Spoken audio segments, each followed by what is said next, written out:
जलन। ममता बहुत ही सीधी और प्यारी लड़की थी, वहीं सुनील एक सरल और आगे बढ़ने की सोच रखने वाला लड़का। सुनील, बेटा सुनील कहाँ है?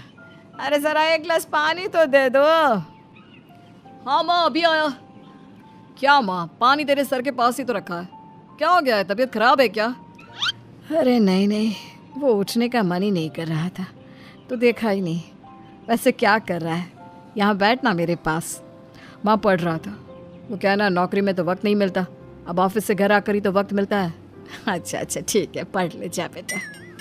सुनील पढ़ लिख कर और आगे बढ़ना चाहता था, लेकिन माँ की तबीयत खराब देखकर सोचता है कि शादी ही कर ले। कब तक माँ का ख्याल वो अकेले रख पाएगा?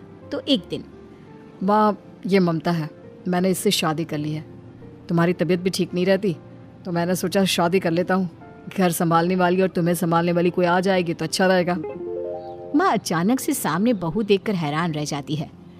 बेटा ये क्या बात होती है? न बैंड, न बाजा, न दहेज, न शगुन, ऐसे कैसे बहू आ गई?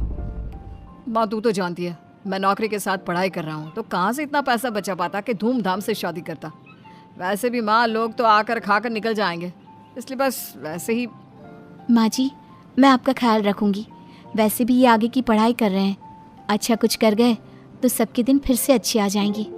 सास को ममता की बात ठीक तो लगती है, लेकिन मन में कहीं ना कहीं लगता है कि कहीं बहू बेटे को लेकर फुर्र ना हो जाए और फिर तो वो रह जाएगी अकेली। बेटा देख, मेरा जो कुछ भी है वो सुनील ही है, और सुनील का भी अब इस दुनिया में मैं ही हूँ और कोई नहीं। क्या सुनील? बिल्कुल माँ, लेकिन आज से ममता भी मेरे जीवन का अहम हिस्सा है, जैसे तू है।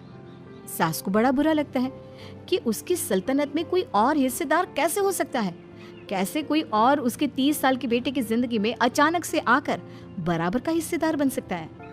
देख बहू, मैं भले थोड़ा बीमार रहती हूँ, लेकिन इसका मतलब यह नहीं कि घर की चीज़ों में मेरा कंट्रोल खत्म हो गया है। मैं आज भी इस घर की रानी हूँ, समझी? बेटा सोचता है कि ये माँ को अचानक से क्या हो गया। कल तक जो माँ कहती थी कि जिंदगी का कोई भरोसा नहीं, वो अचानक से जंग के मैदान की झांसी की रानी कैसे बन गई? माँ क्या हो गया है? सब ठीक है ना? अचानक कैसी बात कर रही हो? ममता का आज पहला दिन है, स्वागत करो उसका। आसपास की आंटियों को बुलाओ, नई दुल्हन की मुंह दिखाए करवाओ। खैर, सास होने का फर्ज निभाती है और बाद में एक सहेली के साथ बाहर निकल जाती है। क्यों री बताया नहीं कि बेटे का ब्याह कर रही हो? वैसे तो सारा दिन हम ही में घुसी रहती हो। अरे मुझे भी तो अभी पता चला, यूँ अचानक सर पर लेकर आ गया। कहता है बहू है माँ तुम्हारी, अब इसको भी इतना ही मैं प्यार करता हूँ जितना तुझे करता हूँ। लो जी, ये क्या बात होगी? क्यों इतना प्यार करता है? अरे माँ का प्यार तो ज्यादा होता है। अब उसको तो कोई दूसरा पति मिल सकता है, लेकिन तुम ही बताओ, क्या माँ की ममता किसी और की हो सकती है? ना जी ना, बेटे को समझाओ ये बात। अरे क्या समझाऊं, मुझे तो खुद ही समझ में नहीं आ रहा कि क्या हो रहा है। जो बेटा कल तक माँ माँ करता था, अचानक से बीवी बीवी का राग आलाप रहा है। देखा, उसकी बीवी ना सुंदर और जवान है। सुंदरता के आगे तो एक से एक नहीं टिके, तो तेरा बेटा किस खेत की मूली है? सास को भी समझ में आ जाता है कि बहू की सुंदरता के आगे माँ का प्यार किसी काम का नहीं। उधर बीवी, ए जी, अम्मा जी सहेलियों को छोड़ने गई थी, अभी तक आई नहीं, हम देख आए क्या? अरे रहने दो ना, आ जाएंगी। कहाँ जाएगी, उनकी आदत है, एक बार जाती है तो पूरी पंचायत खत्म करके ही आती है। अच्छा ही है, खाना वाना खा कर गई होगी। छोड़ो ना, घूमेगी तो खाना पचेगा, नहीं तो ऐसे ही खाट पकड़ लेगी। बहू भी शांत हो जाती है। उधर सास सोचती है कि आज थोड़ा देर से ही घर जाती हूँ, जब बेटा परेशान होकर ढूंढेगा तब मजा आएगा। बीवी को खुद ही पता चल जाएगा कि माँ के आगे उसकी दाल नहीं गलेगी। लेकिन वहीं दूसरी ओर घर पर, ए जी, माँ जी अभी भी नहीं आई, हमको तो घबराहट हो रही है कि क्या करें, जाकर पता करें किसी के घर। अच्छा, कहाँ जाओगी ये भी बता दो। पहला दिन है तुम्हारा इस घर में और एक ही दिन में मोहल्ला छानोगी क्या? हाँ तो आप भी तो नहीं जा रहे हैं ना, हमको फिक्र हो रही है। अरे यार, ये रोज का है अम्मा का, खाओ और सो जाओ। बस फिर क्या था। बेटा बहू खाना खाते हैं और कमरे में सोने चले जाते हैं। उधर जब सास को कोई देखने नहीं आता तो वो हार कर घर आ जाती है, जहाँ वो देखती है कि सारे घर की लाइट्स बंद है। सास को गुस्सा आता है, बहू, ममता बहू कहाँ हो? लेकिन सारे दिन की थकी बहू को ऐसी नींद आती है जैसे किसी ने भांग की गोली खिला दी हो। वो तो नहीं उठती। उठकर आ जाता है बेटा। क्या बात है अम्मा, काहे चिल्ला रही हो? अरे सो जाओ ना, सुबह की थकी है बहू, वो सो रही है, जोर से बोलोगी तो नींद खुल जाएगी उसकी। माँ को गुस्सा आ जाता है। फिलहाल तो सो जाती है, लेकिन मन ही मन ढेर सारा जहर बहू के लिए भरा होता है। सुबह बहू चाय बना रही होती है कि सास धीरे से गैस तेज कर देती है, जिससे चाय का बर्तन जल जाता है। और जैसे ही बहू चाय का बर्तन उठाती है, उसका हाथ जल जाता है। मेरा हाथ जल गया। वो जोर जोर से चिल्लाकर इधर उधर भागती है कि सास थोड़ी देर में उसके हाथ में पानी डाल देती है। हाय रे बहू, क्या कर रही हो? पहली बार रसोई छुई हो क्या? सासू माँ गलती से गैस तेज रह गई थी और बर्तन जल गया, जिससे मेरा हाथ जल गया। हाय रे, कितना गंदा दाग, छी छी छी छी, मुझे तो उल्टी आ रही है तेरा गला हुआ मांस देखकर। तू ना मुझे अभी साथ से खाना मत लगाना। बहू भी खुद का हाथ देखती है तो उसे भी रोना आ जाता है। कुछ दिनों के बाद सास की सहेली आती है, बहू चाय बनाकर लाती है। उसके जाने के बाद सहेली कहती है, बहू की सुंदरता ऐसी है कि कोई भी दीवाना हो जाए।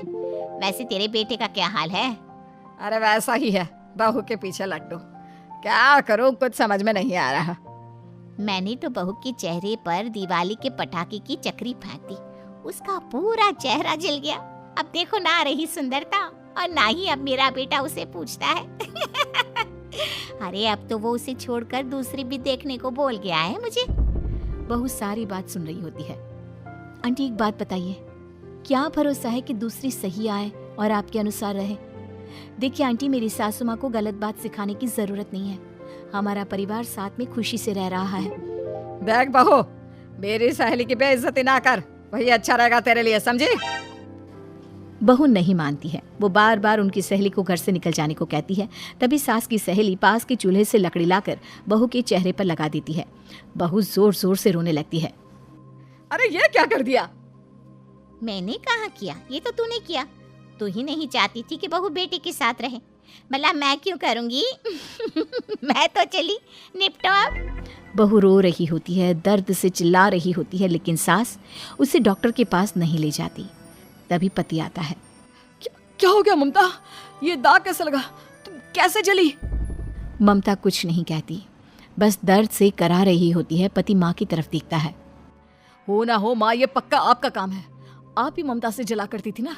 देखना माँ, अब पुलिस आएगी, केस बनेगा, लेकिन पहले मैं ममता को अस्पताल लेकर जा रहा हूँ। सभी अस्पताल जाते हैं, जहाँ डॉक्टर ममता की सास से कहते हैं, आपने तो नहीं जलाया ना बहू को? अब ममता की सास के तो पसीने छूट रहे होते हैं। वो घबरा कर कहती है, ना ना डॉक्टर साहब, कैसी बात करते हैं? हम क्या जलाएंगे अपनी बहू को? डॉक्टर ममता के पति से पूछते हैं। देखिए, क्योंकि ये ससुराल में जली है तो मामला पुलिस का बनता है, तो आप पहले पुलिस को बुलाइए, तभी इलाज पूरा होगा। सास डर जाती है कि अब तो बच्ची जिंदगी जेल में ही रहना होगा। रहने दीजिए ना, पुलिस को क्यों बुलाना? सारी हंसी खत्म हो जाएगी जब पुलिस के डंडे पड़ेंगे। बहू को जलाना भले ही बहुत आसान हो, लेकिन उसके बाद सारी जिंदगी जेल की हवा खाना। सास डर जाती है। पुलिस आती है। पास लेटी दर्द से करा रही ममता स्टेटमेंट देती है। तो क्या हुआ था? कैसे जली आप?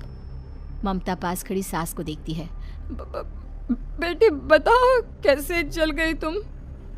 ओए काका का किरण वाली शाहरुख, चुप, बिल्कुल चुप। सास चुप। सभी इंतजार करते हैं कि ममता क्या बोलेगी।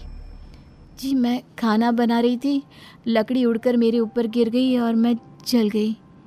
सास बहू की बात सुनकर रोने लगती है। देखा माँ, कितनी समझदार है ममता।